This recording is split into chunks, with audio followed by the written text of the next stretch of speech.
Hello and welcome back to the Earthshaker campaign. I'm your host and GM Nineveh, and with me are Kathea and Soinnarios. Hello, this is Kathea. This is Soinnarios. There we go. All right. Good work, team. Okay, so last time we kind of finished out 1608. We are now in 1609. Sea season of 1609, the very first day of the new year, as a matter of fact. You both have a lot of things you want to do in this season, so we're just gonna get cracking on it. We're gonna my assumption here, Soinnarios, I assumed you did not want to go to the Shaker Temple. Want to, but I think it makes more sense to stay back because of planning and all that. So, right, okay, makes sense. So you are not going to go. So we're going to separate the party. We have 2 players, and we're going to split that party. Yes. Just right in half. What could possibly go wrong? Right. I look forward to it. One of you will die alone and afraid. So that's most likely me, since I'm going to a dangerous place. You would think that. Wait, what? What? All right. So the way we're going to divvy this out is that we're going to bounce back and forth between you two for the session. I think we can get through everything in the session if we go at a pretty good clip. Don't get too distracted. We're usually pretty good. I feel like generally we get things done. Yep. Okay, cool. So, Kathea, you have cremated bodies and urns that you need to return to the Earthshaker Temple, as well as some personal effects that the priestess left aside that would identify them and be like valuable in that role. It's not anything that you can't put on a horse and move, right? Like you own a horse, outside of the star, obviously you have a horse. Okay, so you will want to head out like right away because you know, having had a chance to kind of talk to people, you know that it's probably going to take you a couple weeks each way. There's a lot of, it's not like a straight shot path on a road. You have to do river crossings and navigate some mountain range type stuff, like some sharp peaks and things. So it's not very straightforward. So you'll want to leave right away. You're going to get, I assume at this level of the game, you have the stuff you need in terms of like mundane supplies. You have food and water and things like that. Yep. These aren't obstacles. Are you taking anyone with you? Elendor. And then I'm going to talk to Mardina, because if Mardina wants to go, I would take her with us because she might be curious. No, they don't. Okay. So we'll move you to your first station, right? Which is to go from Fieldstone to Aldershire. If it helps you, Mardina is in Aldershire, so you wouldn't really get a chance to talk to her until you got there anyways. That's fine. I think it's 2 of us probably sufficient to travel safely. I kind of feel like we are powerful enough now that we're probably a safe. Yeah, you're essentially, you're just kind of like waiting on seniority, right? You're just filling out your time requirements to be a Rin Lord. Yeah. Elendor's not that powerful, but they're an experienced initiate, quite competent. So yeah, I think 2 people. A third wouldn't suck, but you don't need 3 people. You can ask Mardina to go. So we'll move you forward. You're going to leave right away. Yep. And you're going to have about 2 days travel to get to Aldershire. So it's cold and wet. Cold and wet. But and warm. Uncomfortable. Yep. So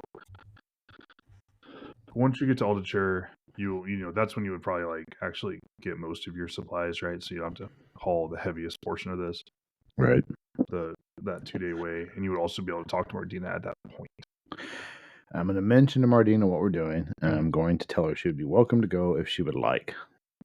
She'll consider it. I'm going to roll some dice. Let's see here. I don't really have a strong opinion on it. It just seems like it would be impolite not to invite her. That's cool. She thinks about it, but she declines. She is working on some stuff on her own that she needs to attend to. She's working on her dissertation. She's kind of. So she needs to do some. That's fine.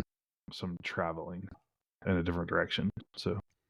Other than some downtime to chat with her for a bit before we go, just to catch up and pass information on. Right. Not anything else. The main things that she'll tell you, she's curious about what you're doing. She wishes you luck. She lets you know if you look at our wiki. She's been spending money like it's not worth anything. She intends to continue doing so for the foreseeable future. Where's that written down? Oh, here it is. Credit tracker. It's in the credit tracker. What? Hold it. She's been spending this all at the Link of My Temple? Yep. Well, she's only spent 1,000 of our 4,500. Yeah, that's a lot for 1 year. Yeah, it's a lot. She got aggressive on it, and she intends to continue doing so. I don't really see any reason why we would propose this to you, Soinnarios. Like, we don't really have any use for it. It helps us. I mean, yeah, it helps us. I'm just like, okay. And we're hoping we never use the Shalana or Roy money. More of it. Yeah, more of it. Seven Mothers we might hit up again for something if we can come up with something we need. Magic item. I wonder if they'd sell us a crystal. I don't know. You have to ask. Okay. Later, so though. yeah, she's been spending money doing research to help you with the elves and things and figure out what's going on there, get predictions about your foes. She is chasing leads on that, and working on it. She's been retaining specialists to help her with that. So she's busy doing research work. But yeah, for us, so no complaints.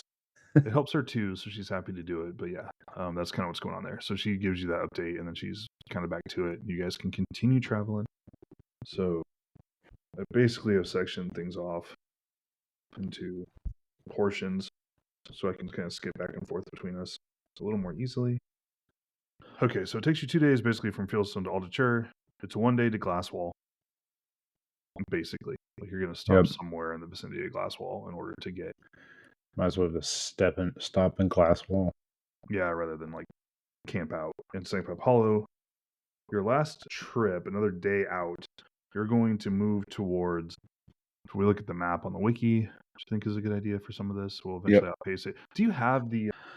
I was trying to find it online. I've got the maps from the Lands of RuneQuest. Do you have the new Dragon Pass? Yeah. Oh yeah, I have that. Do you have the map? Oh, does the new Dragon Pass have a map in it too? Oh, it does. Cool. Yeah, it does. It has a sick map in the back that folds out, and I love it.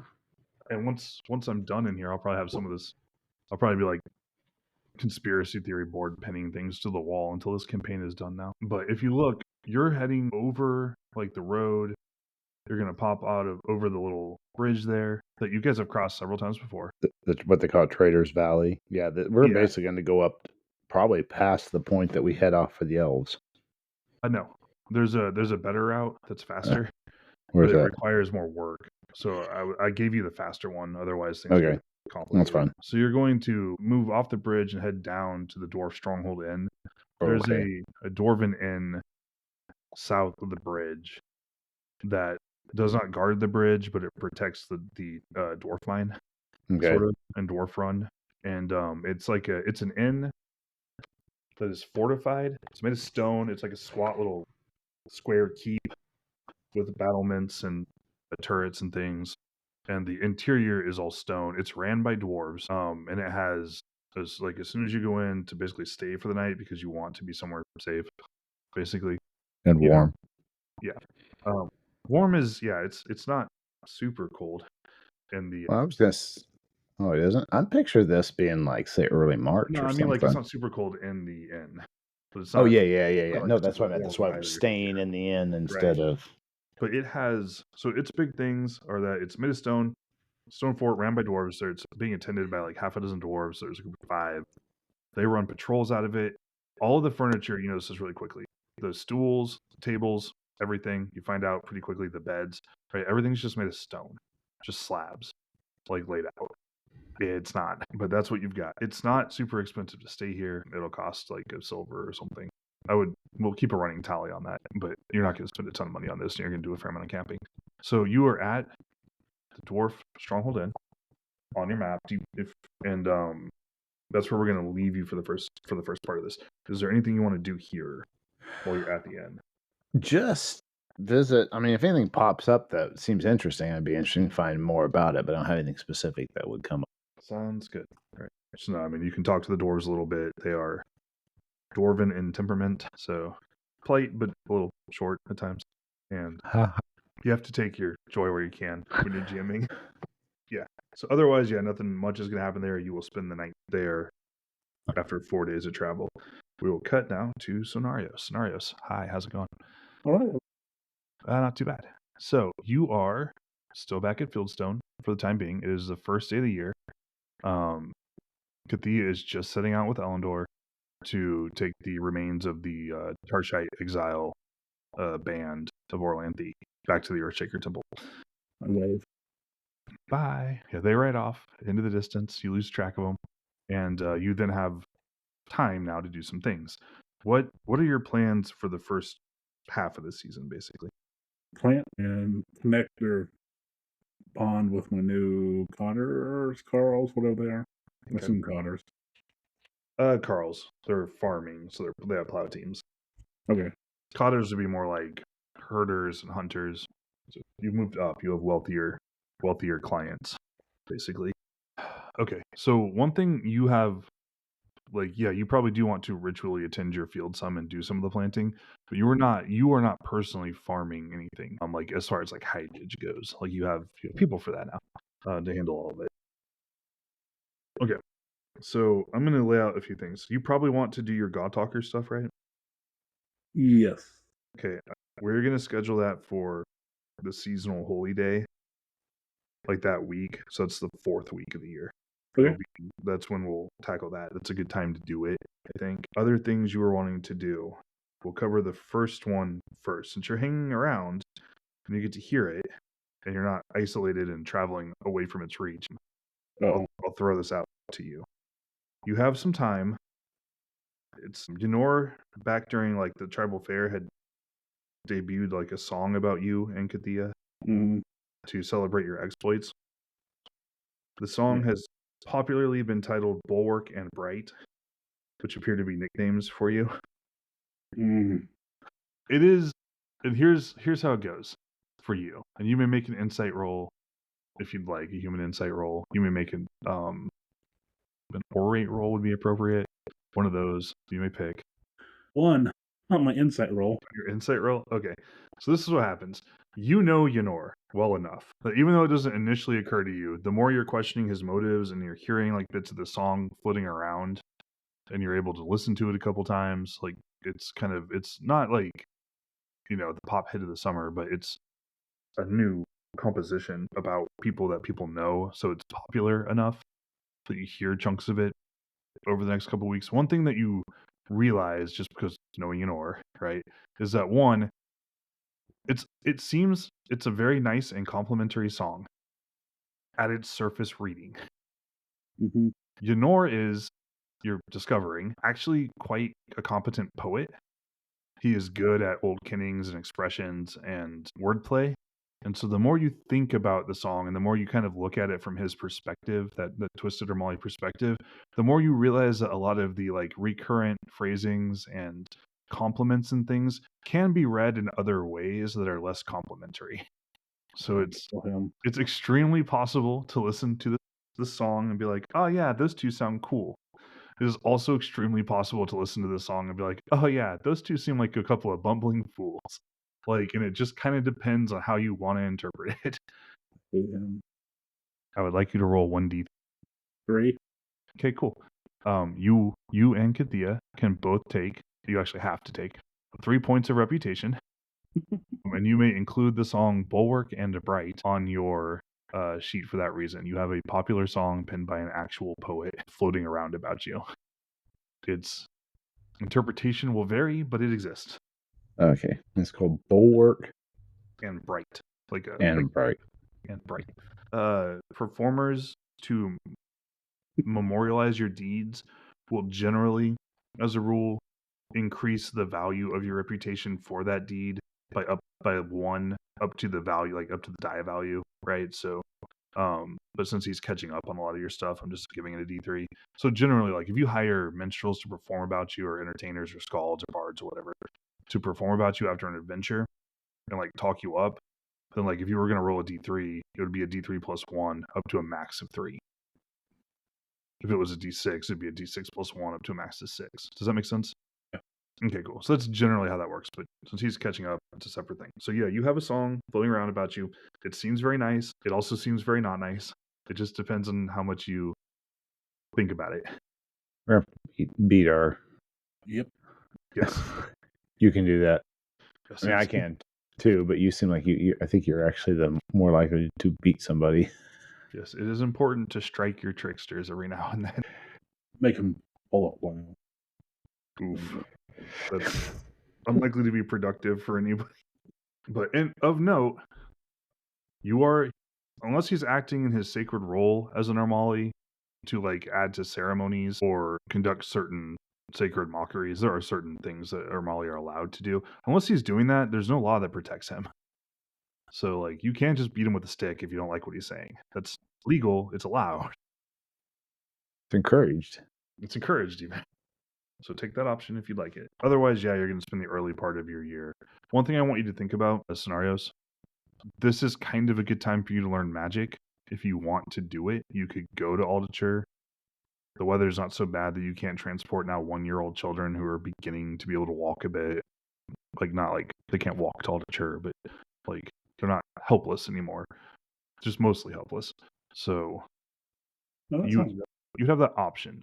And if you want to do that, you would have, like, this week is largely spent, like you said, doing ritual preparation, working on the beginning of your fields, catching up with the Carls, getting to know them better. But you would have a couple weeks there before you want to come back. Like, if you left, came back, you could take a couple weeks on Aldature if you wanted. Yeah, and I'm going to drop the 7 points on my fields and hopefully not regret that. Right. Can you record that for me on, like, the values that you're putting, the bonuses basically on the wiki somewhere? Like, probably under your stead. That way we know what it is. Yeah. Okay, cool. And then, I'll go, would I have 2 or 3 weeks? So the first week you're spending basically here. The fourth week you're going to want to be back in Fieldstone for the Holy Week. Well, maybe not. In theory, if you wanted to, you could test to be a wise woman at the temple in Aldature. Mm-hmm. I'm not saying you have to. It's just that you have 2 places you could go basically to do that. You could either do it at home or at Aldature. Either way, the testing, the hopeful ascension to that role, the holy day is going to make that not a good week for you to learn spirit magic. Yeah. So you'd have 2 weeks available basically to learn, and it takes 1 week to learn a spell. Now, since I did the Dex training in Storm, and then you do that for 2 months, will that interfere with that? Okay, I'm going to say it won't. It will interfere with it in the sense that this season won't count, but it won't interfere with it in the sense that you can't pick it back up in another season. Okay. Is that amenable? Thumbs up. Okay, cool. Yeah, I don't know that you need to do your dex training. You probably, it says it takes 2 seasons. It doesn't require it to be consecutive. So it doesn't say that explicitly. So we will defy whatever narrow interpretation we're probably intended to read into it and do it that way. So, okay, cool. Okay, so you will. But I do want to do my test at Fieldstone because that seems appropriate. Okay, makes sense. Makes sense. I'll go learn 2 points of Blade Sharp and bump it up to Blade Sharp. Cool. We will do some of that in a minute. Okay. So we handled one of your big issues. We're planning another one. We're going to cut back now to our good friend Kathea, who wakes up in the morning on a stone bed with a stone pillow, thoughtfully provided by the dwarves. I'm glad we're dwarf friends. Well, you're not, but like, you met a dwarf once who was nice to you. We met a few others who weren't. Right. Oh, yeah, I forgot about them. Oh, yeah, screw those guys. Like, yep. So you will wake up in the morning.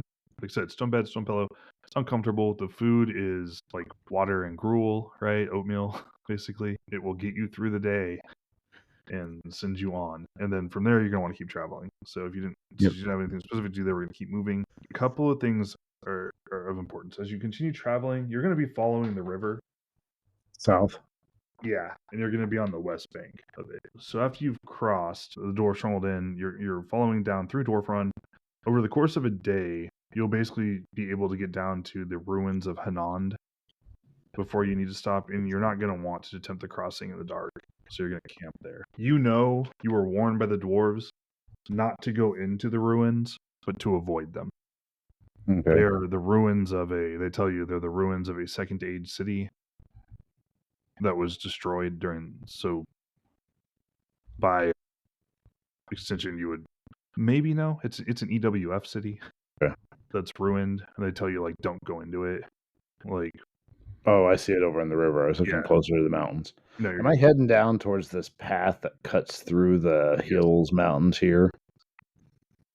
Yeah, you'll be moving south until you You'll move south quite a ways, and then you'll follow the Harda Pass path that cuts north of Carofen, kind of by the East Bush Range. Otherwise, there are like less roughing it paths, but they take That's fine. like twice as long. We're hardened adventurers. Yeah. Yeah. I thought you would prioritize speed, so that was the path I charted. Nope, I'm just trying to figure it out. Nope, you're good. You can also, if you look at the paper map, you can see the glow line, which is nice. It's faintly pink. I'm not seeing it. Oh yeah, so we're in it now. Right? Nope, we're not. Yep, it ends by Aram's Vale. So, yeah, so you will see the ruins by evening. You'll be able to approach them and camp out by them. These ruins there's like a handful of like very decayed looking structures. The dwarves have warned you off them, but also they're not the boss of you. So if you want to go looking around in these, you can. Do I know anything about them? Do you have Draconic lore? Probably not. No. At most, you can roll local lore, like Tarsh lore, if you want. Okay. Yeah. Because I surely have heard of them before, at least. Probably. Where's my Tarsh lore? It's Homeland lore. Oh, there it goes. Nope. Okay, cool. You've heard the name. I rolled a 93. I probably know it's an Empire World, Worm's Friends, but that's about it.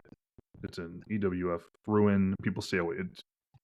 People tend to stay away from it, so that's all you would know about it, though. Hey, unless there's a good reason to, we'll probably just avoid it. Yeah, that's cool. Sorry, did we bore you? Nope, you're good. It was one of those spaces where it's like you could do something, so I'm going to mention that you can. Yeah. After Hanand, you will continue following the river south until you get to the ruins of Salor. So you'll have to ford the river. It's early, and this is part of why you're like, I need to leave now. You have to make several river crossings. The earlier in season you do them, the easier they are. So you're able to cross this little stream by Hanand fairly easily. You don't need to check for that or anything. Okay. And you will continue south for 2 more days to the ruins of Salor. And I see it. Similar thing. There's a path that led off through the hills, but I'm not taking that path by the Silent Trade landing. Yeah, that one is... Okay, that's fine. It's potentially faster. If you wanted to go that way, you could. Well... That's up to you. Is there a reason to take one or the other? No, not really. This one, the one I charted for you, has the benefit of being more like the river is harder to lose. Okay. So like the more time you spend on the river, the harder it is to get lost. So that's why I picked it. But let's just go down. Yeah. Nah, let's go down to Salor. Okay, cool. So you'll go down to Salor, and it's another ruin similar to Hanand. Okay. But you weren't warned about this one. You can camp in it if you want. Can I roll my lore again, see if I know anything about this one? Yeah, absolutely. It's a different place. You can check it. Yeah. I successfully rolled my lore. Look at that. Hanand is... Not Hanand. Salor. Sorry, Salor. Salor is a cool place. Is it? For people to hang out. Yeah. And, sorry, I was looking at the wrong part of the book. Okay. Salor. It is also the ruin of an EWF city. There's not much left of it. So it's like you don't see like ruined buildings so much as some stonework and things in the ground. Like partially sticking up. But you can camp there. You haven't heard anything. Like there's no like, don't go into it, stay away from it. So you can use it as campground. Let's camp there. We'll find someplace kind of out of the wind. Makes sense. Now the next question is, do you want to poke around while you're in the ruins? Oh, just a little bit. Sure, why not? Cool. Okay. What's the worst that could happen? Just roll a percentile dice for me. I rolled an 87. An 87? Okay, cool. All right, so you find... a random magic crystal. I find a random magic crystal. As I said in last night's face-to-face game, like special rocks are sort of the foundation of the setting, right? Like, you find... So you kind of poke around. There's not a lot left here, but when you're kind of like looking, right, you like touch one of the ruins, right, one of the stonework, and a piece of it, like the front sheet of it, falls off, like it breaks, and reveals a little alcove inside of it. And inside the alcove is a tiny little, it's like a little stone carving about the length of your pinky, about the size of your pinky. That looks like a little carving of a dragon. Like it has like a serpentine body, a little head, a little tail, little legs. It's kind of tucked into it. It's all one piece, you know? Something I could take with us? What could possibly go wrong? I Let's have take no it. idea. Serpentine, dragon. So I'm basically hauling the EWF thing back home. It's tiny. What could go wrong? Exactly. It's just a cool little toy. All right, maybe someday we'll find out what it does. All right, but not right now. Okay, so that we'll camp you out there and leave you there for now. So you've traveled another 4 days basically. By the time you get from the end to here is another 4 days of travel. So keep that in mind. We'll cut back to scenarios. You are gearing up to go to Altucher, correct? Yes. Okay. So a few things. You're gonna have to take your kids with you. You're probably gonna want to take another person with you to help you just wrangle things, right? Especially because you will be away from your children for most of the day every day while you're learning the spells. Do you have anyone you want to go with you? Okay. It doesn't have to be a member of your cohort. It could be a member of your family, right? Someone you're related to, like someone who just came of age recently would be appropriate for this sort of work. Or if you had an NPC, like another clan member in mind, a person you'd like to be in your orbit, sort of thing, like just a regular initiate of some sort, you could do that. Give me an idea. Okay. Good for me. I don't know. You haven't told me. Jalinda? Help me out. That's the one Core-Star is interested in. Oh, yeah. Yeah, good call. Sorry, my NPC lists are getting big, so sometimes I need my memory jogged. All right, so Jalinda, you want to take her with you? Is either going to be her or Yorva, Kathea's younger sister. Okay. I will say I asked if you wanted to bring someone along. It doesn't necessarily have to be one person. I'll take both. This will be interesting. Girl trip. I don't have any. I've got an older sister, but she and I are really far apart, 6 years. So Yeah. and she only has one kid. You're lording that over her now? Unintentionally. I have 5. Nice. All right, cool. So you can recruit them. Yorva is young. She just came of age, really. I think, right? Pretty close to that, yeah. This year or last year. Yeah, last year. Or no, because she would turn born in 1592, so she would turn 1 in 1593. God. Mm-hmm. I'm about to let everyone who listens to the podcast know that I can't do math. I think she's 17 now. Yeah. You're right. Yeah, so she's been an adult for a year, but she's still pretty young, and she would be happy to go with you. Actually, one thing that you learn pretty quickly is that Yorva thinks you're very cool. That silly child. So you ask her if she wants to go, and she's like, yes, like yes, let's go. She's like, are we leaving right now? Let me get my stuff. No, I don't need my stuff. I can just go. That's all right. Somebody out of our family needs to be normal. Right. Well, hold it. Is my oldest sister? Your oldest sister is Erin Reith, yes, and she's normal. She's a regular lady, and she just has one child. It's true.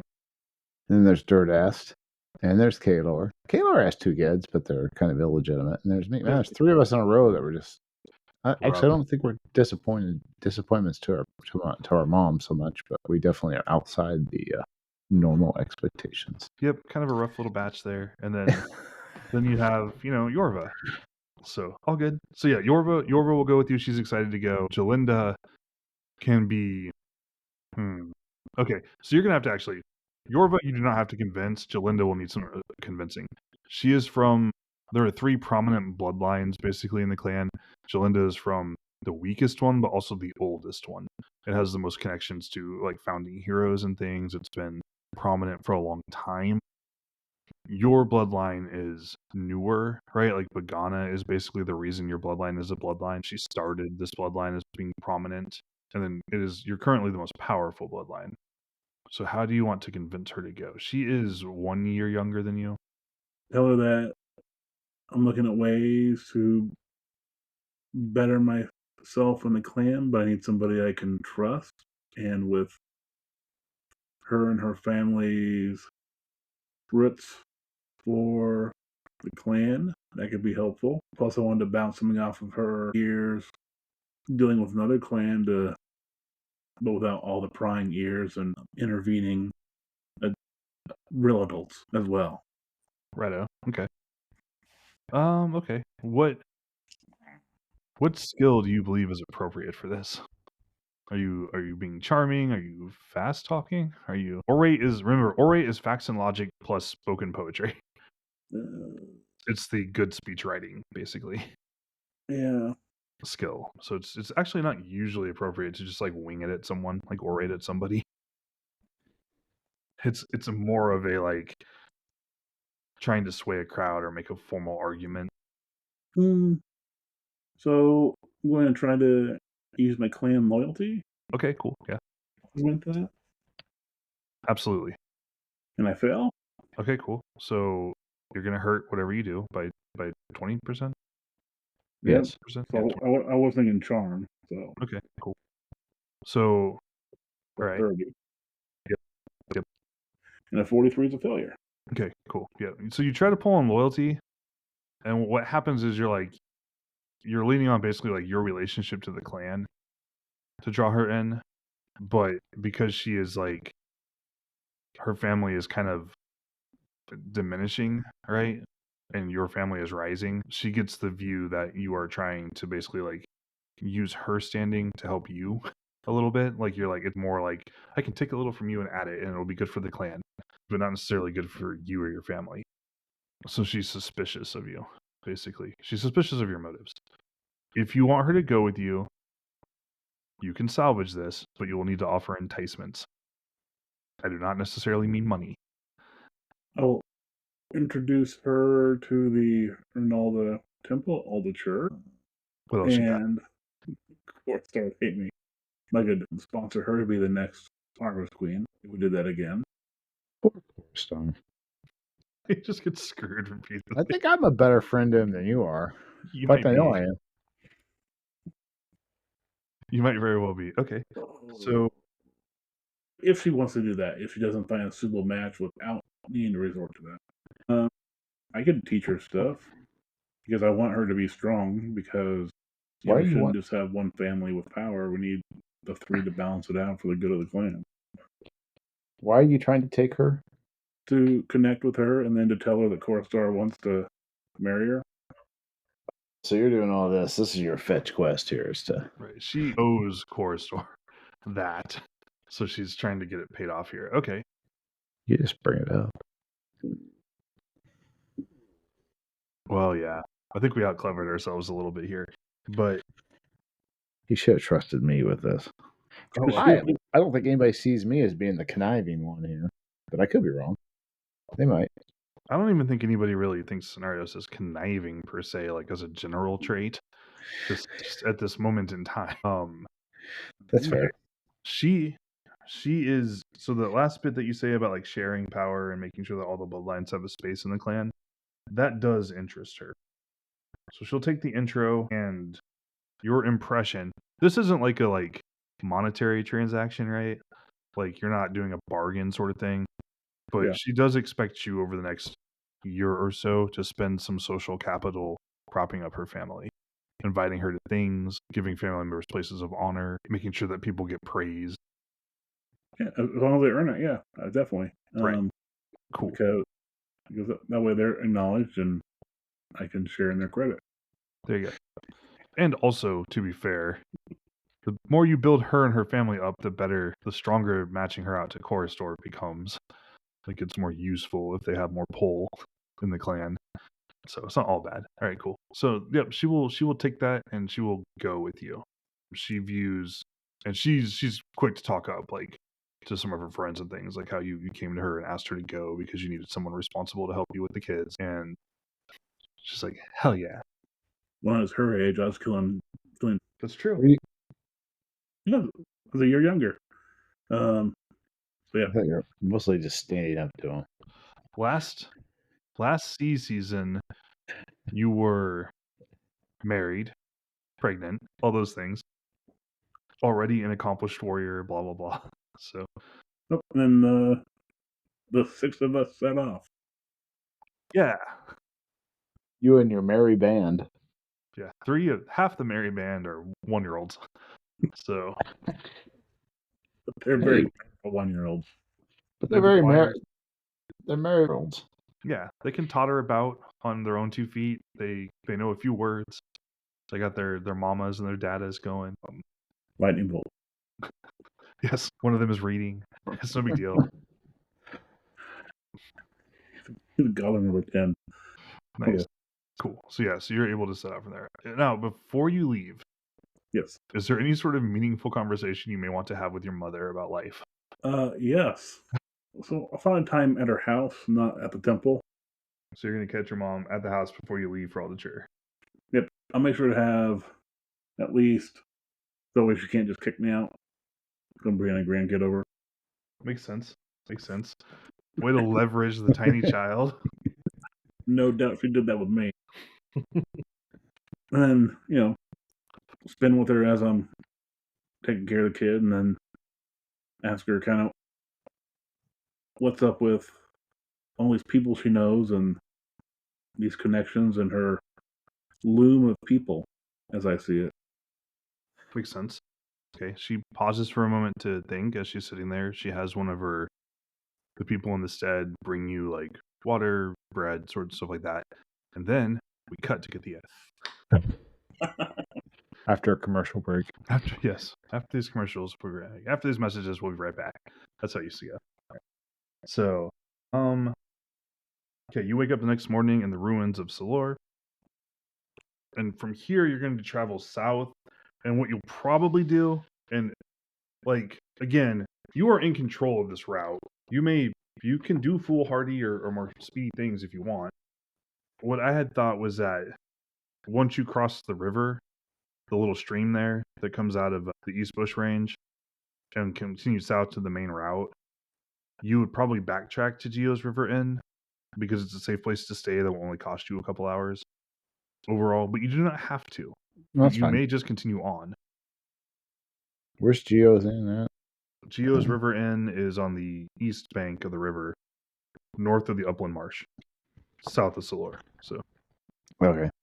Sorry, cool. This is new territory for us. We've mostly been playing like in the Aldacher Confederation, so like this little chunk of mountains and crap is pretty different. I usually think of Sardar too being down closer because the little bit of Sardar we've ever played has been down like Johnstown and which I guess is we're not that far north of it, but we just haven't played here. Like we've never done a lot around the upland marsh. All right, cool. Go to Geo's Inn. We'll hang out at Geo's Inn. Yeah, you're really only a little north of Johnston. You're just fairly far west. So Geo's River Inn it's technically a caravan stop that's next to a ferry crossing of the river. It is protected by dragon newts who do not molest caravans that take this route, so they leave caravans alone here. But there are dragon newts here. Make a percentage roll for me. 57. That's pretty middling. Nothing happens. Yep. So Just say were they gonna remember me from before? Well, maybe. Who knows with these guys? I have a random reaction table for them, so which is just a random table. They're not even in order of like escalation. They're just random results. So like low roll, high roll doesn't matter. They're just slapped in there. Yep. But anyways, you don't get any sort of reaction or response from the dragon newts. There are just a couple of there's like a couple pairs of them, like maybe 4 pairs of them, kind of hanging out, right? But they don't really do anything. They protect the inn. They protect the little, like it has a corral area. It has a fenced area that the actual wagons could park at if they wanted to. Things like that. Otherwise, it's pretty typical of a Geo's Inn. So it's 2 stories. Food is relatively good. It's relatively secure and safe. The rates are not unreasonable. It'd be like another silver, basically, for the 2 of you per day. And would cover that. So otherwise, that's just kind of what it is. That takes just 1 day to get there. Okay. If there's nothing particular you want to do there, and there probably isn't, we will move on. You will travel from Geo's River Inn to Earthshaker the next day. If you break out your handy dandy map. I'm just having it's written small enough. I know. I pick it up and bring it a little closer to my face because it's very small. So Earthshaker is an interesting place. It is a hill fort that you're stopping at, and it's the center of power for the Aristos clan of the Tarsh exiles. So these are people who do not the Aldature Confederation joined Sarder when Tarsh was conquered by the Lunars. Yep. And held on in that way. The Exiles are more of like a rump state of Tarsh that never joined Sarder and just kind of hang out like in the shadow of Carofen and raid a lot. So do they welcome us? Yes. There is the ruler here is Chief Tarkil, Tarkil. He's the chief of the clan. And that's kind of what you know about it. All right. You could we're kind of far away from Homeland Lore. You could roll a Homeland Lore. This is still part of formerly Tarsh. Or I mean, you could always give me a negative on it too. Yeah. I think I just felt. Yeah, I felt it. Okay, cool. So you don't recall anything more about it. You know that it's a clan center. You know who the leader of that clan is. That's about it.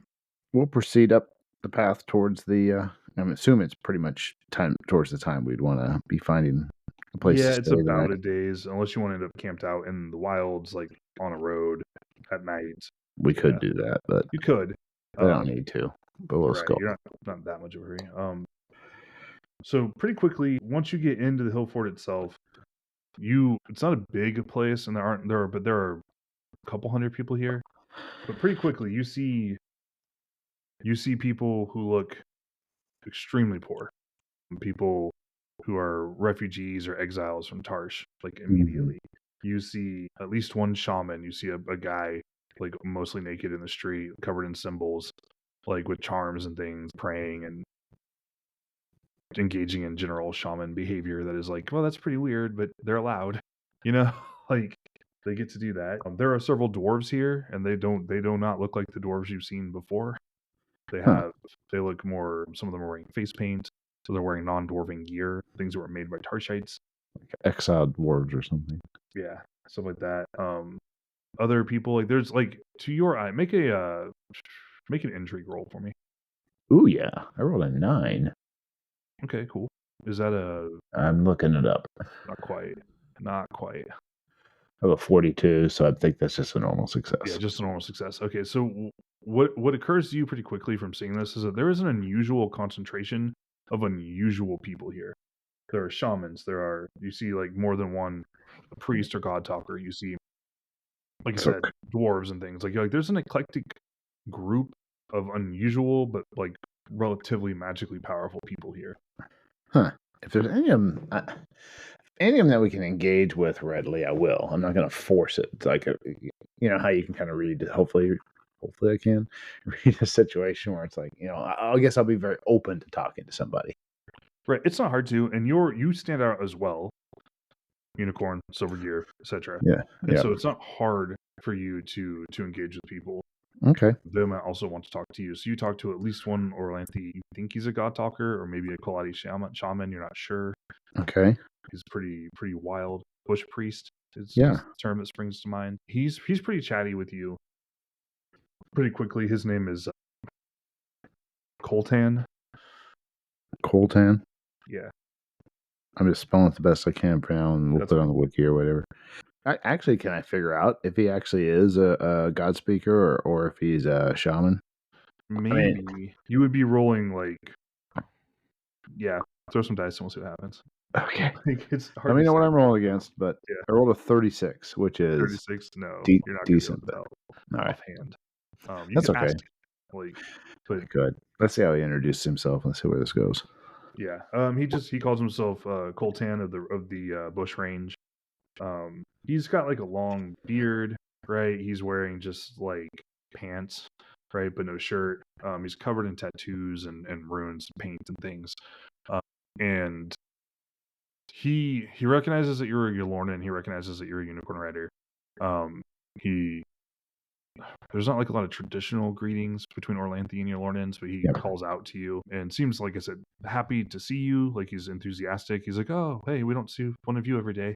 Like that's, like it's good to know you. My name is Coltan, blah, blah, blah." Like he's like pretty like enthusiastic, like shakes your hand, asks you what you're doing, if he can help you with anything. So I will actually respond. I'll give him my name, who I am, and where we're from, our clan and tribe, and introduce my companion, who's probably very obviously a Vingan. Yeah, obviously a Vingan, and not that so unique here, but right. Yeah, there are other Vingans here for sure. But but I don't want to be impolite. Colten, one thing you notice in speech is like Colten introduces themselves to Elendor and immediately like uses like the neutral pronouns for Elendor, like just like right away without really asking about it, which is Cool. something that you notice. Like it's not a lot of people, right? Hellrings are normal in Orlanthian society, but they're uncommon, right? Right. Elendor is Hellring, but they are also a Vingan. So a lot of people could rightly get it wrong the first time, and it wouldn't be offensive, like because Elendor kind of occupies a narrow liminal space, right, of existence. It's kind of compounded by those two cults. So, but Colton gets it right like right away, and seems to have sussed out that Elendor also worships Heller, okay, the rain god. So, well, that's impressive. I'm impressed. He's an impressive guy, this Coltan, and he also offers that since you're in town and since you're probably going to stay the night, that while you could stop at an inn or even stay with him, he thinks that he knows the chief and he could probably get you a spot at the chief's hearth for the night. I'd appreciate that. Cool. I'd like to get to know him just a little more before we do that, but before we move on to that. So, like I said, introduce him, and I will tell him what our quest is, because I think it's a noble one, and I'm thinking it's one they'll probably appreciate. Right. Yeah, he saw the urns. He didn't comment on them, but once you mention it to him, he'll nod and say, "Yeah, I saw that you were bearing urns. It's not necessarily an uncommon sight in the city." Well, I tell him the way they passed was probably uncommon, but it seemed somebody needed to return them to be properly. Right. Yeah, that's cool. Interred. Yeah. Interred. He'll say, yeah. He says, yeah, I'm sure that they will appreciate that from the lands beyond, as anybody would. So from there, yeah, you pick up some stuff. He's from here. He's part of this clan. Like I said, he talks about spirits, but they're almost entirely Orlanthi spirits, right? Okay. Which doesn't help you suss out which one he might be. Yep. It's like, well, yeah, he talks to a lot of air spirits and elementals and things, but that's what Kaladi would do, but also what priests do. So it's kind of hard to tell. I'm gonna actually ask him. I said there's a very eclectic group of people here. Ask him what draws them here. He kind of chuckles and taps the side of his nose and just said, well, there's only space for so many kinds of people in the Lunar Empire. And if you don't fit there, this is a place you can come. I have actually mentioned the dwarves. I said I'd never been aware of dwarves outside of we've been to Dwarf Mine and had dealings there, and then we've fought dwarves that attacked the elves that these guys lost to. It was trolls, right? Yeah, trolls. Last time. Yeah, you fought trolls. You fought dwarves 2 years ago. Yeah, I mentioned probably earlier that the group we're bringing back were killed by trolls, but the year before it'd been dwarves, and they had been there too.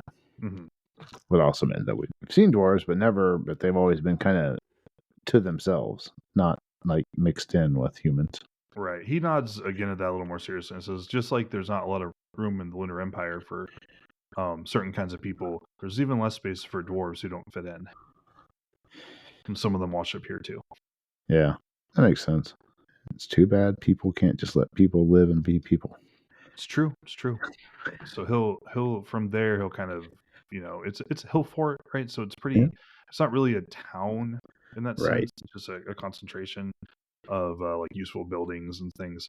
So he'll take you to the central keep, basically, or fort inside the wall, the walls and things.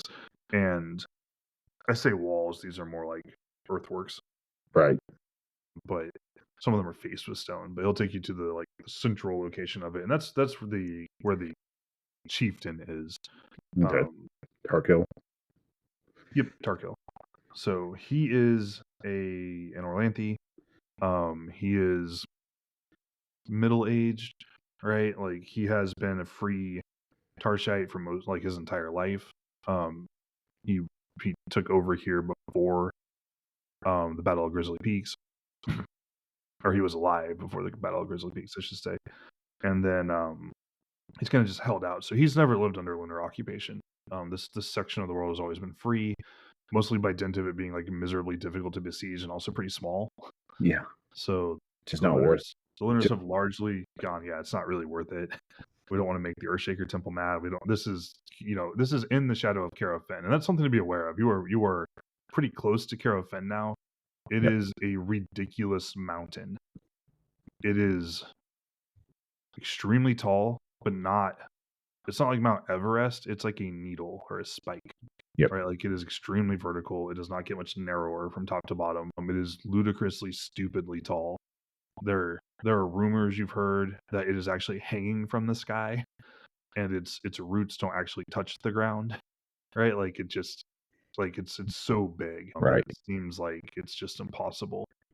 It is pretty famously the birthplace of Orlanth, the birthplace of Enora, the birthplace of Yinkin. They're all half siblings. Carofen is an important goddess in the Earth pantheon as well. So like it's a big sacred place with lots of big temples. Pursuant to that, there is a major temple to Orlanth Thunderous here. There's a major temple to Ernalda at this hill fort. There's a minor temple to Marangor, a minor temple to Humocht, a shrine to Valand, the god of winter, a shrine to Stormbolt as well. And these are all kind of things you see as you go. The chieftain will interact with you and like introduce himself. He'll ask about why you're here. Just to talk, really, like you're not like in danger of being thrown out of the city or anything. I'll tell him while we're here. I'll tell him that we're returning. Same thing. We're returning these people who died nobly on a quest we were involved with, and I thought they should be returned. Their remains. He nods and he'll say well said and a good sentiment, and he lifts a cup basically or a wine or like a flask to that and his toasts his followers like to the sentiment or the idea. So it seems like this is one of those things that's going to be hard for anybody to be upset at us for doing. Yeah, no one's going to be like, what are you doing? How dare you? I'm not really doing it to like gain anything out of it, but it seems like we could from just reputation is the big one. That's all I'm looking for, reputation and connections. Yeah, but so that kind of happens. So you meet these people, you spend the day there. Like I said, you would have showed up in the mid to late afternoon, so you have some time, and then you'll be able to. The chieftain will offer you his hospitality, so you can stay there for the night in his hall. And he entertains with you for a while, so he talks back and forth. You don't spend all night talking to him. You also talk to like members of his retinue and things, different people. Coltan stays there with you, and kind of hangs out for most of the evening. It has that sort of like ragtag merry band feel to it. Yeah, kind of Robin Hood thing. Yeah, like a lot of these people, they know each other. They're in a pretty committed martial and ideological struggle. Yep. Like they've gotten a little odd sometimes for it. Like so, there's a lot of magically potent people here, as well as good warriors. Yep. And so you kind of see that manifest here. But there's a lot of camaraderie too. Like, and they mostly seem to like you, so that's cool. I'm impressed. If we get a chance to tell our story, I will. But I'm not out there to brag about it. Right. If they ask, you can definitely get pieces of it out there as people ask questions about what you've been up to and stuff, and you'll hear tales as well about what they've been doing. Yeah. Raiding lunar caravans, getting into fights. Like, I don't mention that we so I don't know. I might skip over the wyvern. That's probably fair. Okay, so that'll kind of carry out your night, and Iris told, and as the sun goes fully down and people start to bed down for the evening, we will cut back to Soinnarios.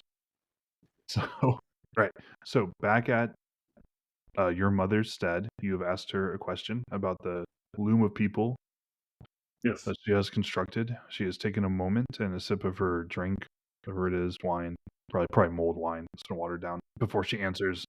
And then she says, it's the nature of people to be bound to one another. And I have encouraged a great many connections in my life. I know many people and I talk to them regularly. This is, without needing a roll, an evasive answer. No. Do you just wait? Are you just like, if I'm just quiet long enough, she'll start talking again? No, if she won't, I know better than that. No, because I want a similar thing and similar connections, so I don't necessarily want to rely on you to give me connections, but I would like to learn how to make them and maintain them to protect my children and my husband from things that might come for them or be a threat. Okay. Make an insight roll for me. Fairly sure it's a success. It is. It should be. Your human insight is pretty good at this point in the game. You've had a lot of practice. Okay. So your mother regards you for a moment. Like she's deciding what to do with you. You can tell, because you know her and have known her for a while, that you have risen in her estimation 1 mark. Like you are a notch higher than you were before this conversation started. I don't know why, but I can tell I am. You're like, yay, because you're developing a certain amount of sensibility to you. So she'll tell you after that moment of regard where you're like, okay, I feel like she's like she likes me more now, or approves of me more now than she did a moment ago. And she says that the biggest trick, right, is to make friends and stay in contact, to be in communication with people, to be visible and present in their lives, and to be connected to them. That's what a society is. That's what makes you a group and not just a bunch of random individuals. So that's part of it, right? You cultivate ties where they naturally form, right? Like it's much like weaving. The threads have to cross each other, and that's where they connect. That's where you make the weft or the fabric itself, right? Like it happens where the individual threads touch. So that's where you anchor those connections. Is this making sense? Is this helpful? You can guide this conversation because she's curious to know what you want out of it. Well, like, because I'm going into it with the thought of Soinnarios is, yeah, I know, like, Kathea, I know Ellendorf, I grew up with them. I'm starting to get to know Corstar. So I know I'm forming my own network. Mm-hmm. I look at it and she's got somebody down in Johnstown she's sending letters to. I don't know if it's on the regular or not. But like extending the loom when I never see you leave. Like that's right. She is at a she smiles when you say that, like it's kind of like it's indulgent, right? It's an indulgent look, and she points out that you weren't always paying as much attention as you are now. That there was a time when you were much younger or non-existent when she was doing these things. Like she did travel more in her youth. never talk about that. What? Parents have an existence that starts prior to my existence? So she's tacitly endorsing the idea that you should travel more and get out and meet more people. It's never the traveling that she's been against, it's the adventuring. Am I a bad influence? No. I love the cross response I got on that. Yeah, she tells you that, but she says, so a lot of what she's done, right, is just making friends with people and then staying in contact with them. Literacy helps with that. Having the ability, like having business to do that she can pass on messages with people helps with that, right? Which she does. Like she makes a lot of fabric, or she has in the past made fabric. And it's like weaving is something that everybody does, right? That's not really like a special skill per se, but like your mom makes more fabric than she needs to. She's wealthy enough that she could simply buy the clothing that she needs, or at least buy the fabric that she needs. Okay. So I want to be helpful, and your mother wants to be helpful. I'm not sure what sort of concrete and actionable advice you want out of this. No, I think I'm getting it without her telling me, which I think is showing the evolution of our relationship. I'm gonna throw out to her like I'm gonna go up to all the children. I'm taking Jolinda with me, but also I'm meeting a Initiate of Pelora is there as well. Okay. But also now that I have more barley, I might start trying to brew beer better throughout the year because people tend to like that. No, she approves of that. Okay. For sure. You were, in her eyes, you were making some of the right choices now. I'm going to bounce off Corstar and Jolinda to her. Okay. That's interesting. Let me think about that for a minute. I think we need to bury the hatchet and I'm not sure he was the right choice for me at the time for the clan and its health. Or at least I'm telling myself after the fact. You just got overpowered by Baron's dreaminess. Like, it's really... He's my Outlander or whatever. Like, whoa, he stepped out of the cover of a romance novel. Yeah, this guy's amazing. She thinks it's a good idea. She isn't interested in pursuing any sort of like feud or enmity with the Mandarin. That makes sense. You guys got what you wanted out of that conflict. Well, no, we're agreeing now. Right. What's happened to this game? Like, wait, I have to think my life choices over. Like, where did I go wrong? You're moving out of the rebellious stage of life. Somewhat. Yeah, somewhat. You've been easing out of that for a while. Somewhat. We went from being the adventures where she's like, hold it. They're actually important now out of that. So maybe those weren't bad choices. Not that she'll probably ever admit it to you. Some of them worked out. And some of the... You've also course corrected some. So Have we? You haven't, but you're a different person. Your choices are fine for you. Oh, shut up. Soinnarios' situation is that, yeah, Soinnarios has course corrected some. Like, you've made some different choices over time that have brought you more in alignment with your mother's priorities. She played that long game. I know. Yeah. So that's kind of the... I mean, okay.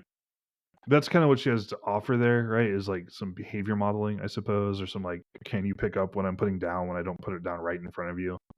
Stuff. What are your major takeaways from that conversation? Well, I need to start corresponding more.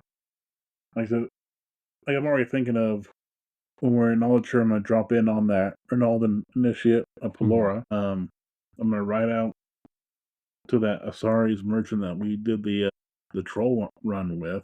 Mm-hmm. Just because keeping those contacts. And plus, that's a good insight into Crabtown and some of the troll stuff. Okay, makes sense.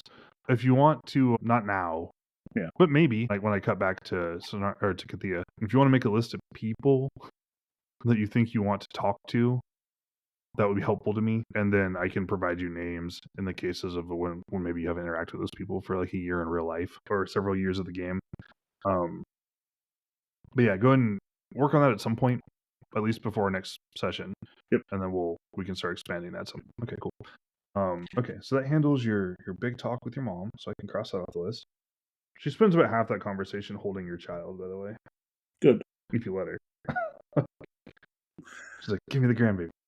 Not until you tell me your secrets. No, I have the hostage. Ubermensch. Activate. All right, cool. So you handle that side of things. You get some new perspective on what you've been doing, and then you will set off for Aldature. Is this correct? There's nothing else you want to do in town. Okay, cool. So you're going to set off for Aldature. The plan is to spend 2 weeks in Aldature learning stuff, learning magic. Yep. Okay, cool. So you're going to do that. You'll do your overland travel to Aldature. This is one of the only times when instead of just hanging out by the river, you were probably actually going to stop by the Angizi's fort, or whoever they are. They have a little tribal center. It's on the map. Or a little clan center there. You'll probably actually stop there because it's harder to rough it with like children in tow. Yes. So you'll actually like stay with people and then move on from there the next day. So that'll happen. Then you'll move on to Aldature. You can stay at your tribal hall. That's part of what it exists for, is to give visitors a place to go so they can get hospitality easily and get a room there and in camp so that you're able to handle some of that stuff. Cool. We're gonna leave you for the moment. Okay. We're gonna go back. We're gonna cut back to Kathea. Kathea, the next morning you will wake up at Aristold, and it's time to move on. Yep. You take your leave of the clan chief there. We made friends. You made friends. This is just one giant networking event.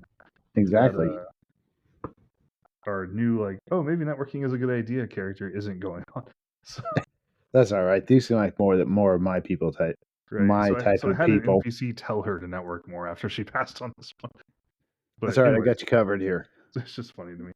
And I didn't plan that, and I'm not chastising the player at all. Yes, you are. It's just funny how it works out sometimes. Mm-hmm. Anyways, you're totally chastising. You leave Eris. You enjoyed playing her mom a lot. I really do. She's fun. I like most of my NPCs. I'm not gonna lie. Like they entertain me. Just not your PCs. All right. So you leave Earistold. You travel for another day here. You'll go over the Harness Pass or whatever it's called. Harda Pass. I see the switchbacks. Yep. You work your way through that. It's a long. You leave early. Yep. It is early season. These paths are getting muddy as they thaw. Yeah. But you were able to work through them. It is a long, hard day. By the time you get to the squat inn at the end of Harda Pass, you are well tired. Okay. The squat inn, is another caravan stopover. Mm-hmm. It sits at so there's basically Harda Pass gets you through this section of mountains. Yep. It puts you sort of in between the Shaker Temple to the north and down slope, and the Winter Top, which is south and up slope, so it's closer to Caravan. And we're wanting to go to. You want to go to the Shaker Temple, so we want to take a right. Yes.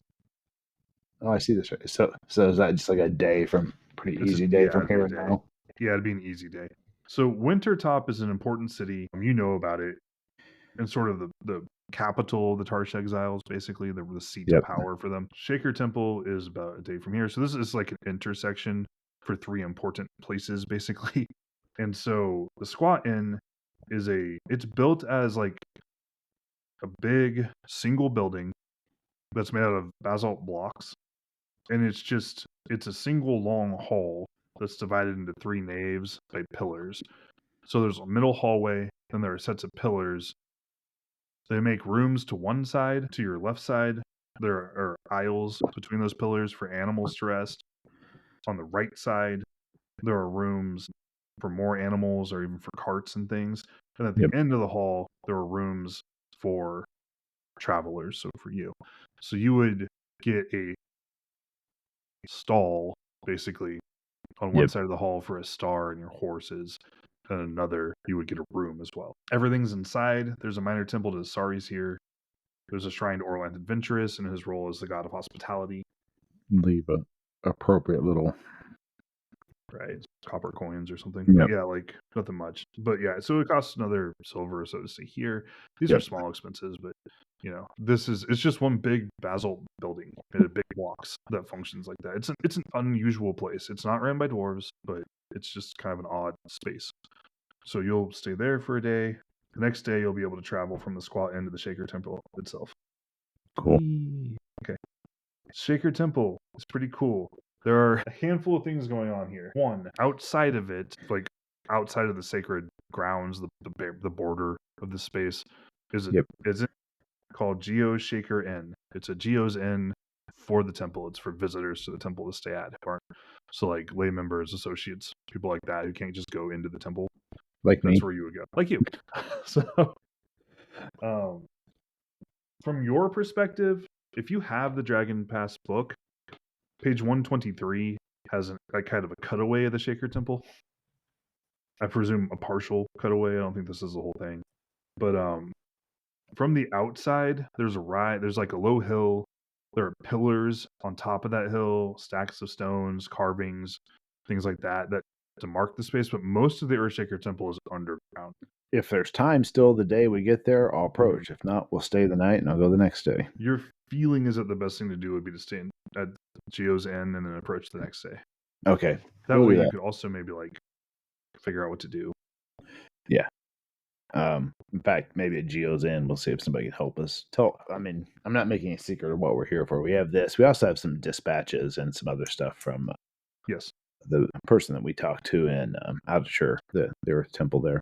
Yeah, the priestess of Tycor Yeah, the attendant of the Urnfields. Yep. Yeah, she sent you a letter.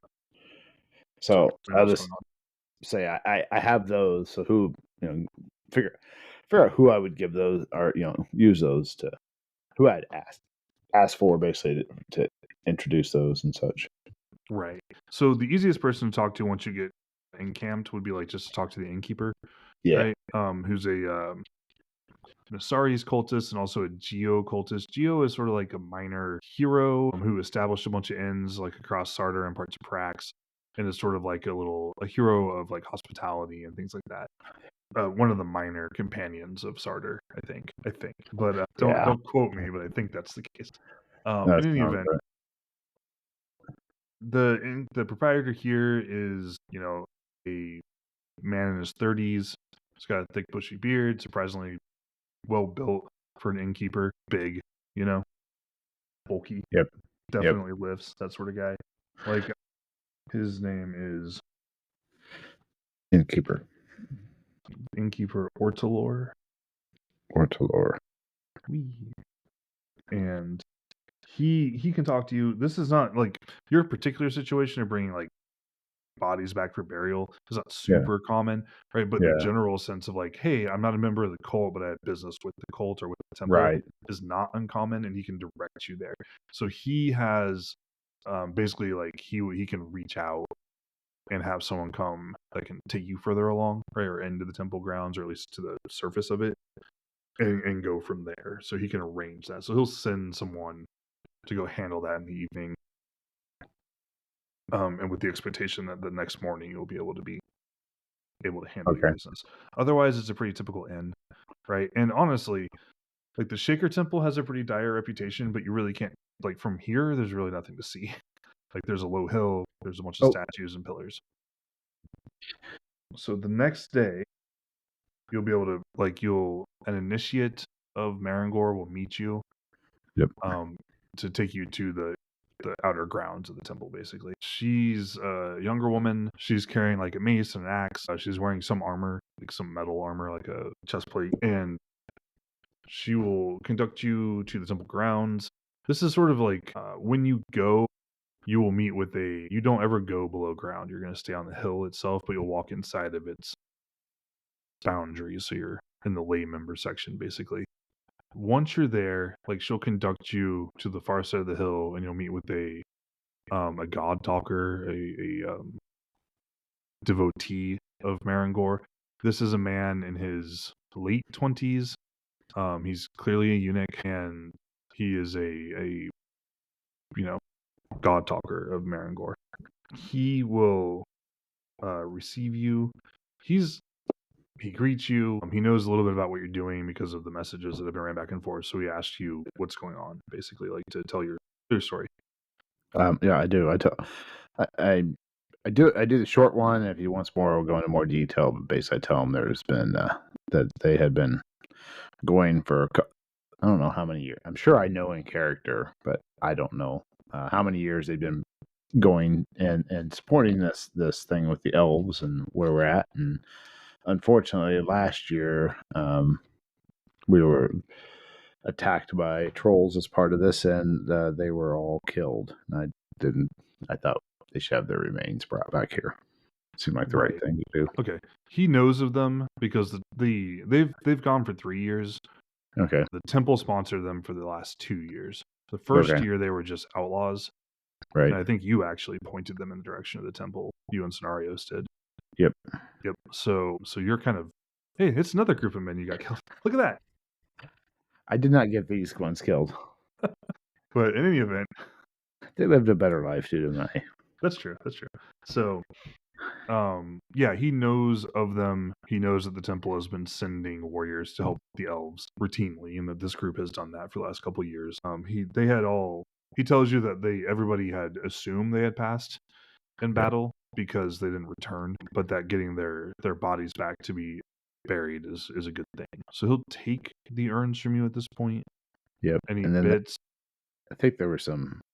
I don't remember if there's anything they had left that I brought back too, but there were some things like personal effects, right? Like an engraved bracelet, a sword that had someone's name on it, stuff like that. But just little markers that people could keep with the urn or whatever, pass on. I'll make sure they know too that we had a Thai Cortec connection. And I'll bring that up. They have that, but hopefully taking care of whatever way is respectful for them. Right, yeah, and you can give him that. She sent you with the letter, and you can give him that as well. But yeah, he knows, like, and that what that confirms really is that one, like, these are actually their bodies. Like, it's not just urns with dust in them. Like, they're actually the bodies of the people, and that they have already been laid to rest, so their souls are not in any danger or despair. Like, everybody has moved through the cycle. That this is just a transfer of their physical remains, so they can be laid to rest at the place that they were living, essentially, instead of just somewhere. Is really what you're covering there. So he reads through that, and he thanks you. Like, he tells you that it's good. Like, it shows respect to the men, but also to the temple. To do these things, and that he appreciates those things. Did you bring a pig? Yeah, well, I forgot this. You didn't mention it, but we talked about it previously. I'm going to assume you brought a pig. The last time we talked about it and we'd planned on it, and I completely spaced it tonight. But if you'll let me retroactively assume we brought a pig, your poor little pig. He's been on a 2-week journey. His trotters are so worn, and now he's going to be given to them for sacrifice.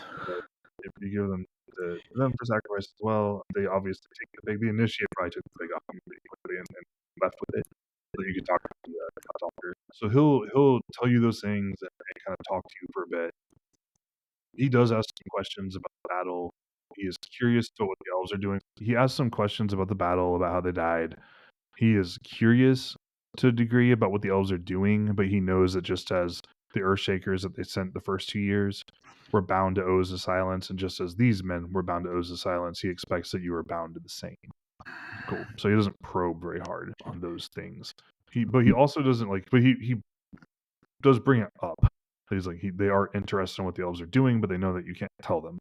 I will bring up 2 things when he does that. Number one, I will just offer that I found these Orlanthi to be honorable and did their part. That's part of why I brought them back here, but that they fought well and that was a tough fight.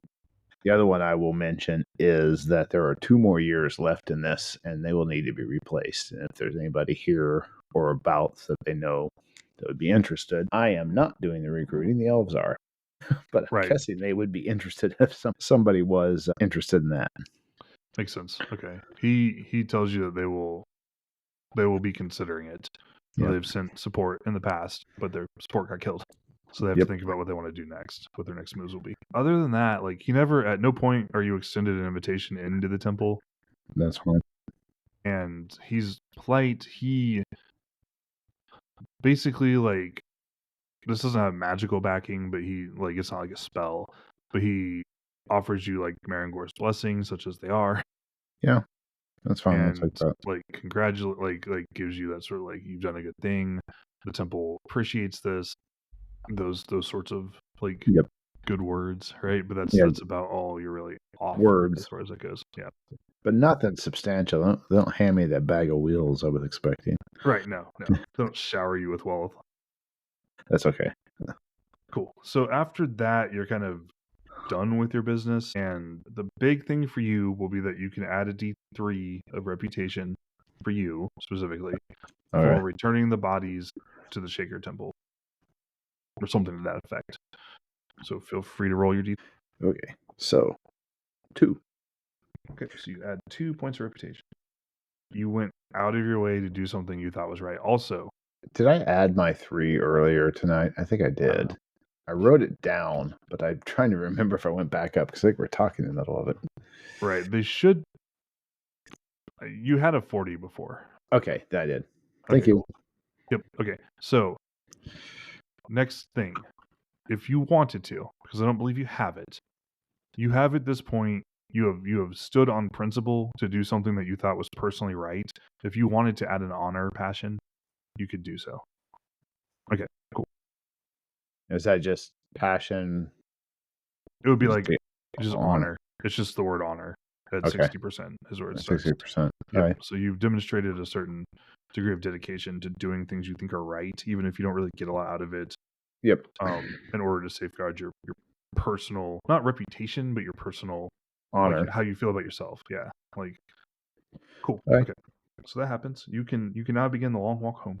We're gonna return the same way. I do have one thing. Yes. We made our friend here. Where is he at? Our god dog or shaman. Yeah, there he is, Golden. I'd be interested in visiting a little with him on the way home. I'm kind of, from a purely mechanical point of view here, trying to find if I can have a friend that can actually help me summon up spirits at some point. And I made a connection there. But if it doesn't work too, he still seemed like he showed an immediate interest, so we'll still be friendly regardless. Right. Okay. So you'll want to stop and talk to him on the way back. Yeah. I mean, either way, I'm going to talk to him, but I'm just thinking more from a long-term mechanical advantage. And then mention there too that about the elves doing the same then, because they have a lot of people there that somebody might be interested. Again, it's the elves' job to presumably to recruit. Right. Unless we recruit somebody to go along with us and join our merry band of characters, but I don't expect that. You might be able to. You can plant those seeds and we'll see if they grow. Yeah, we'll plant the seeds. There we go. Cool. All right. So you can do that on your way back. Otherwise, you will be consumed with travel for the next few days. We're going to cut back to Soinnarios. Soinnarios, how's it going? You are in Aldichur. Aldichur is a big city. You're at your tribal hall. You have your kids wrangled. One of your associates or two of them will be looking after them. They both kind of expect you to like introduce them around the city a little bit while you're here. So you'll have to take some time to do that with each of them at some point. Take them to your temple, things like that. But in the main, you were looking to train some spells. So I assume you're going to draw on your lunar credit for this. Okay, cool. All right. So it takes a week to learn a spell. Notably, it does not take a week to learn a point of a spell. So if you want to learn Blade Sharp 2 from nothing, I think is what you said, right? I have Blade Sharp 2. Okay. You want to do 2 to a 4. 4. Okay, that will take 1 week. Okay. So you'll have 1 week left. And can I take protection from a 3 to a 4? Yes, that will also take 1 week. Okay. Okay, cool. I didn't get out the one. Sorry, give me a second here. So you will spend the week with the Lunars, being trained in magic by them. You are drawing out some of your credit to do that. Yeah, thank you. I'm looking for the table of prices. They're there. Okay. So Blade Sharp costs 50 Lunars a point, standard. Protect costs 50 Lunars a point. I want you to know that from careful reading, I have determined that per point doesn't mean what it means to everybody else on the planet when you read it in RuneQuest. It's 50 points to buy 1 point, and then 100 points to buy the next, and then 150 to buy the next. Yes, it's not 50 Lunars per point, it's 50 Lunars per point per point. So, but that's not how it's written, and that is ludicrously, stupidly too expensive, and we are not doing it. We have not been doing it, and we are going to continue not doing it. But I just want to point that out. In theory, this is extremely stupidly expensive. But in any event, you will be spending, base cost is 100 Lunars to learn 2 levels of Blade Sharp and another 100 Lunars to learn 2 levels of Protect. But I want to look something up real quick here. Okay. Because neither of those are Befuddle or Glamour, they cost twice as much. This is just how the Seven Mothers cult works. Yep. Okay, so they will cost 200 points apiece, so 400 Lunars total of credit expended. But you can spend 2 weeks in training. You will meet with one person, probably the same person. Yeah. It's like a junior priestess for both weeks of training. Okay. And you will spend a couple weeks learning how to do that. Right. So you've done some training before, I think. It's probably the same person has been kind of assigned to you. This is one of the temple services that priestesses can provide is training these things. They also get some of the money for doing it. So it all kind of works out. But yeah, that's about it there. It's not super exciting. Otherwise, right, you're learning a lot about how Lunars do magic. This is something you've been through before, too. Like, they see the world pretty differently, and they do different things. Yeah, I know. You have a red glow whenever you cast that spell. Yep. You could put a check in your moon rune if you wanted to. Ooh, do it. Oh, your moon rune's actually pretty good. Dang. Magic. That's what's right. up. I say, I've got a moon rune of 50%. You both have pretty okay moon runes. We're chill with moon. No wonder you collaborate so much. Whoa. Yeah, so let's be careful with this. Quit misrepresenting. We did one minor transaction with them. We might listen, but we do not collaborate and listen. That's right. And certainly you would never stop. Next time. Okay, so you're able to do that stuff. You're able to work through that. You've been through roughly 3 weeks of sea season. The 4th week, you will return to your home. And you are going to meet with the people that you mentioned. Yep, you're going to take people around. I think Mm-hmm. I both talk up Corustar as well as let Jelinda know his intentions. Okay, makes sense, 100%. And he has been. She'll tell you that he has been talking to her off and on. They've talked several times. So that's where it starts. That's where it starts. It sometimes ends. So, but yeah, she seems more interested, you think, with your like pushing. If you want to mechanically affect that and cement it, you can try like a charm roll or. That's probably better you than me in that case. 09. 09, very good. Oh, that actually is a special. Whoa. Love connection. You rubbing that one in. Yeah, you feel that you've made substantial headway on wingmanning here. You also think that Jelinda likes you more now than she did at the start of this. See, I'm not a bad person. Nice. Okay. So after that substantial, like I said, you're going to go around to the temple. You're going to do all your stuff, introduce people, all those things. Once those things are done, you're going to return home in time for your High Holy Day of that week. This is when you're going to be going through your candidacy for being a God Talker. I would like to play through this before we finish the session. Okay. Okay, cool. So the big thing, I don't want to abstract it, because if we abstract it and you just roll against your average stats plus donations, you have a 60% chance of becoming a God Talker this year. Okay. I would rather we talk through it, like RP through it for a bit, for like 10 minutes or so, and kind of see, right? If you have a solid set of arguments. If you don't, we'll roll it. Okay. So basically what happens is that at the start of this week, you undergo testing for a couple of days where you go through rites and rituals.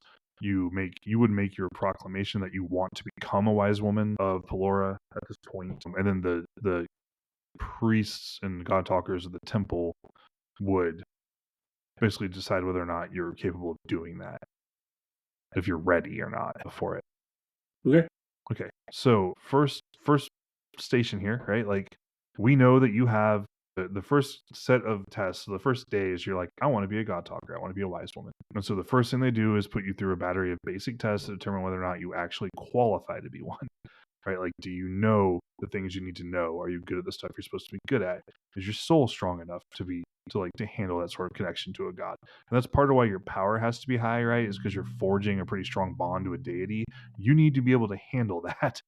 Like, now, we both know you have all those things. Yes. By the end of the day, your community knows that you have all those things. That's good. So day 2 of this week is Water Day, with Fertility Week. This is where we're going to make the decision, because you will be elevated during the High Holy Day itself and Clay Day, the seasonal holiday. So at this point, the question becomes like, do you meet the minimum bar? Should we do this? Is the next question. Now, of note, if you were going for the Ernalda God Talker, like next year, this is automatic. The Ernalda Temple always lets people become wise women without limit, as long as they meet the requirements. That is not true of the grain goddesses. Okay. Demonstrate that commitment. So that's what will happen is, like, your mom, right? The junior priestess of the temple, and another God Talker, probably of Azrola, are there. They're the 3 like rune levels that kind of are attached to your temple. They ask you, they bring you to the temple. You're in the lower part of it. The 3 of them are there. Your mom's like in the middle. There's one to their left, one to her right, and you're standing in front of them. And they ask you, like, why should you have this position? I want you to know you have a really obvious answer. What? I maintain and worship and lead worship at a shrine to Pelora amongst the barley fields next door to the brewery. Yes, that is your really obvious answer. You're already doing the job. Okay, sorry if that's an anticlimax, but I didn't want to be like, let's just roll it out because it's like there's no reason anybody would tell you no. Like you're doing the work, right? You built the shrine, you maintain the shrine, you lead worship services at the shrine, you have barley fields and a brewery. It's just like you're already doing it. Okay, so you make that argument, and they're like, "Yep, that's a good argument. Like we largely agree with this. You are correct." So they give it their blessing, right? Your mother gives it a blessing. Ernalda is also Pelora's mother, so there's some mythic stuff happening there, right? Kind of cool rhymes, right? On Clay Day, and so the next day, during your High Holy Day ceremony, in addition to all the High Holy Day stuff that you usually do, you will also be elevated to the position of a wise woman. So you are given like public proclamation. You go through the rites on that day. You forge a more permanent connection with Pelora specifically. She's an aspect, and in some senses, Pelora is an aspect of the goddess Ernalda. So you forge that connection, right? You go through that, and you experience those changes. What is that like for you? Like I can feel it. I'm trying to kind of more grounding. Mm. Not intending the pun. You feel like just finding that purpose. Like okay, I was doing all these things, but now there's that connection there that makes it more full or filling of what it should be. Mm-hmm.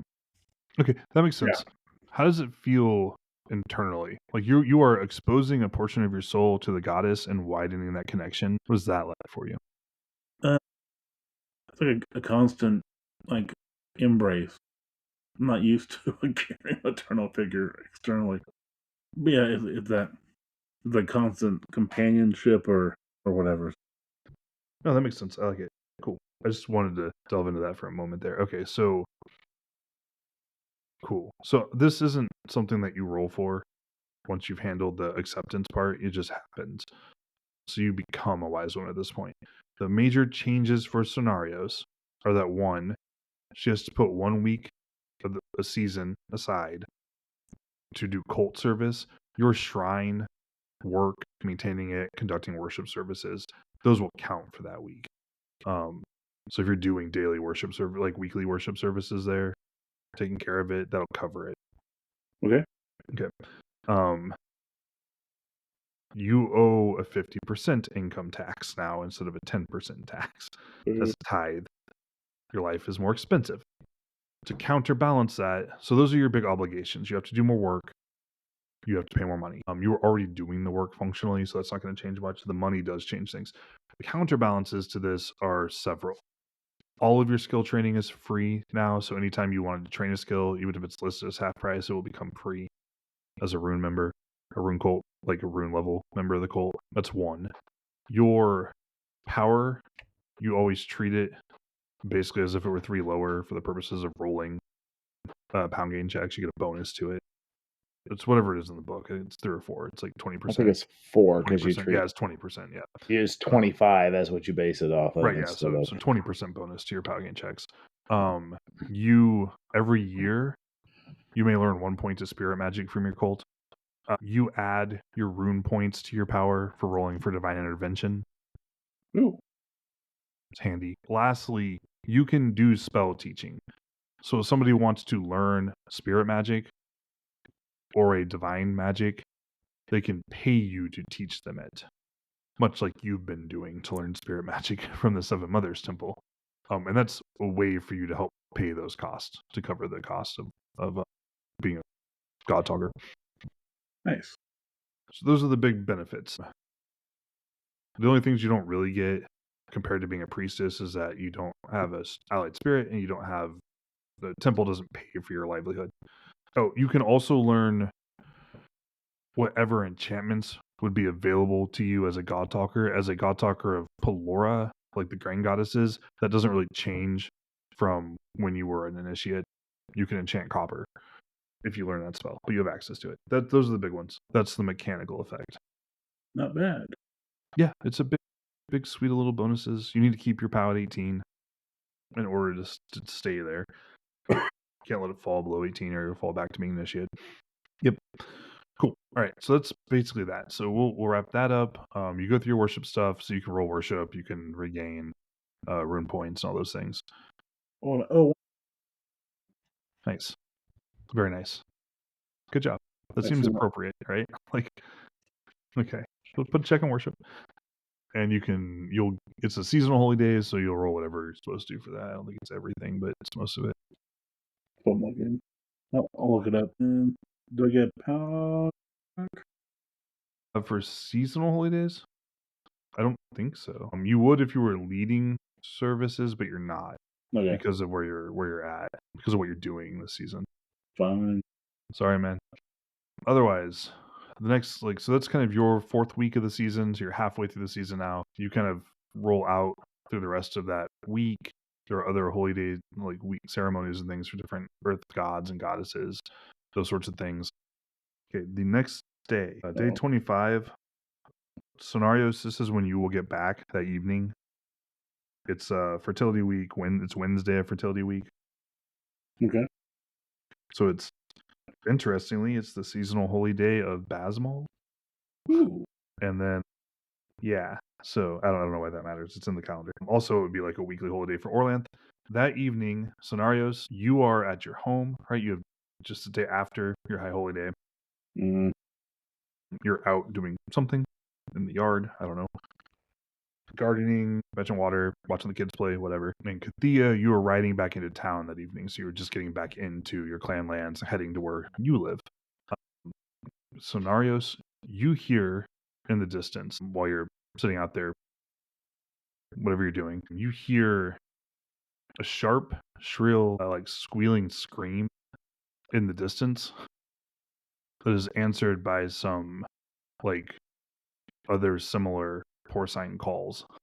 Kathea, you see off in the distance as you're riding to Three Hall Stead, you can see smoke from a fire rising, and you think to yourself as you're riding, I'm pretty sure I know where that fire is, and I'm pretty sure it's someone's house. Like it's a hut or a stead. Okay. We'll ride over immediately. Right. So you see the smoke, you start to react to it. Soinnarios, you hear the squealing of massive pigs, truly gigantic pigs in the distance. And we will close the session there.